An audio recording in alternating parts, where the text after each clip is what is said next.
дар штати Флоридаи Иёлоти Муттаҳидаи Амрико тирпаронӣ ба амал омад. Бар асари он 2 нафар ба ҳалокат расида, чанд тани дигар захмӣ гардид. ҳодиса дар дохили нақлиёти ҷамъиятӣ рух дод. ҷинояткор бо истифода аз силоҳи оташфишон ба мусофирон ҳамла намуд. Кормандони полис силоҳбадастро дар ҷои ҳодиса боздошт намуданд. Сабаби ба ин ҷиноят даст задани ӯ муайян карда мешавад.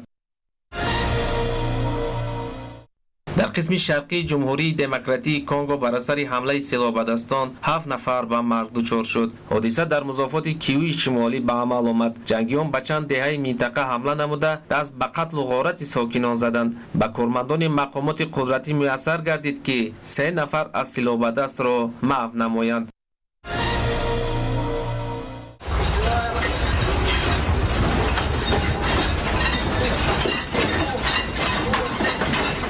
дар қисмҳои шимолу шарқии соҳилҳои Япония шумораи фавтидагону зарардидагон бар асари заминларзаи шадид то рав афзоиш меёбад. аз рӯи маълумоти охирин, дар натиҷаи ҷунбиши қишри замин 5 нафар ҷон бохта, зиёда аз 200 каси дигар ҷароҳати вазнин бардошт. заминларза бо қувваи 7.4 балл ба амал омада, харобиҳои зиёдро дар пай овард. сарчашмаи он дар умқи 57 километрияи уқёнуси Ором наздикии ҷазираи Хонсю ба хать гирифта шуд. сокинони префектураи Фукусима аз истифодаи оби ошомиданӣ маҳрум гашта, ҳаракати қатора дар чанд хатсайр қатъ гардид. қатораи тезгарди Синкансен дар хатсайри байни Фукусима ва Соро Исидзао аз хати роҳи оҳан берун шуда, бар асари садама касе осеб надидааст. баъди рух додани заминларза, ҳукуматдорон дар хусуси ба амал омадани сунами маълумот хабар доданд.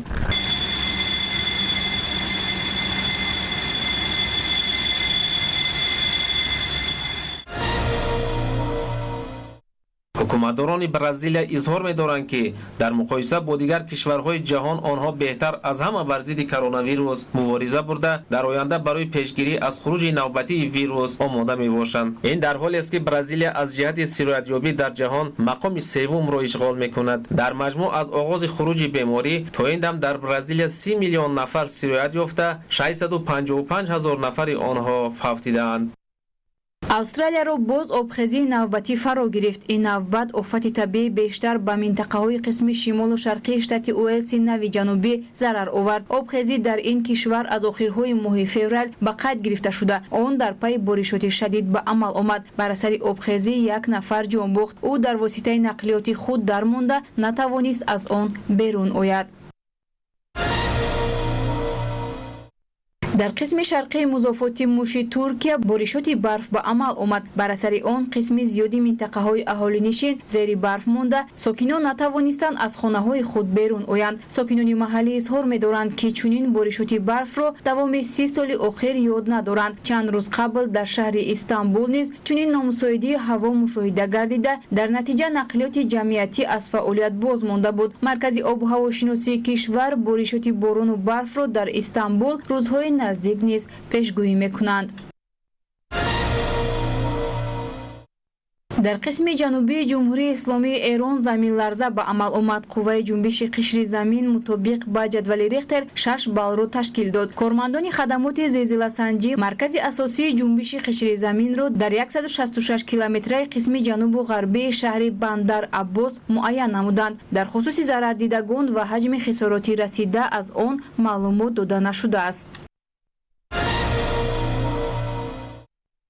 шаҳрвандони Перу соҳили дарёро аз партов тоза мекунанд. 2 моҳ қабл дар обҳои назди соҳили Перу ҳангоми ба дигар киштӣ интиқол додани нафт ҳодисаи нохуш ба амал омад. дар натиҷа ба оби уқёнуси Ором 12 000 баррел нафт ҷорӣ шуда, онро намояндагони Созмони Милали Муттаҳид бадтарин ҳодисаи нохуши экологӣ дар таърихи ин кишвари рушд карда номиданд. бар асари омехта шудани нафт бо об, олами наботот ва ҳайвонот аз ҷумла сокинони маҳаллӣ ва моҳидорон зарар диданд. дар Лима маъракаи тоза кардани соҳилҳо оғоз гардида, барои тоза кардани об аз партоб ва нафт коршиносони махсус ҷалб карда шуданд. сокинони маҳаллӣ низ ин иқдомро ҷонибдорӣ карда ба мутахассисон кӯмак мекунанд. намояндагони ширкати Repsol иброз медоранд ки 92% соҳилҳо аллакай тоза карда шуданд. айни ҳол барои тоза кардани соҳилҳо 8000 нафар фаъолият мебаранд.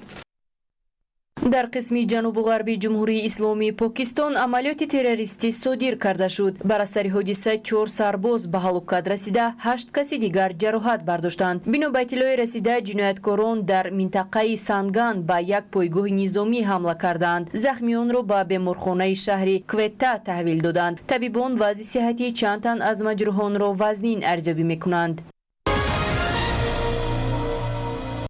дар қисми марказии Нигерия бар асари ҳамлаи мусаллаҳона 10 нафар ба ҳалокат расида, чанд тани дигар ҷароҳат бардоштанд. гурӯҳи силоҳбадастон ба як шуъбаи полис ва қароргоҳи ҳукумати маҳаллӣ дар штати Нигер ҳамла карданд. пас аз ҳамла ҷангиён ба самти номаълум фирор намуданд. айни замон барои дарёфт ва безарар намудани силоҳбадастон дар минтақа амалиёти вижа роҳандозӣ мегардад. дар шаҳри Индианаполиси Иёлоти Муттаҳидаи Амрико дар маҷмаи тиҷоратии ширкати Walmart сӯхторӣ шадид ба амал омад. бино ба маълумоти дастрас, замони сар задани ҳодиса дар дохили иншооти мазкур наздики 1000 коргар қарор дошта, ҳамаи онҳо ба ҷойҳои бехавф кӯчонида шуданд. дар хусуси ҷароҳат бардоштагон маълумот дода нашудааст. сабаби сар задани сӯхтор муайян карда мешавад. дар Перу бар асари пайҳам ба амал омадани ҳодисаи заминҷунбӣ 120 манзили истиқоматӣ қисман ва ё пурра хароб шуд. аз ин офати табиӣ музофоти Кайлома бештар зарар дидааст. сокинони бесарпаноҳ монда ба ҷойҳои муваққатӣ кӯчонида шуданд. қувваи пайҳам ҷунбиши қишри замин мутобиқ ба ҷадвали Рихтер зиёда аз 5 дараҷаро ташкил медод. маркази ин ҳодисаи табиӣ дар 93 километраи шаҳри Арекипа дар умқи 10 километр ба қайд гирифта шудааст.